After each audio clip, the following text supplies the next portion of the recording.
Ang ganda ng pasok ni Roxy. Ganito dapat.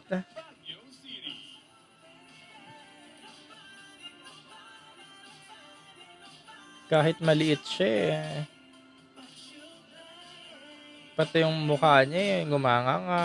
Alam niya kung paano, aral na aral yung anga eh.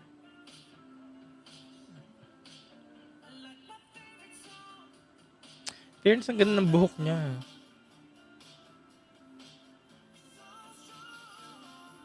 Si Roxy, ako mga 9.5. Hindi ko alam kung kanino ko ibibigay yung perfect 10 ko, pero na 9.5 ko muna siya. Bakit? Kasi natik ni Roxy lahat eh. Facial expression, facial transition, yung movement niya, swabe, mukhang, ayun na yung swabe, swabe, nag-i-enjoy, ayun oh. Natik niya lahat eh, ganda ng mukha. Kaya yun, mataas.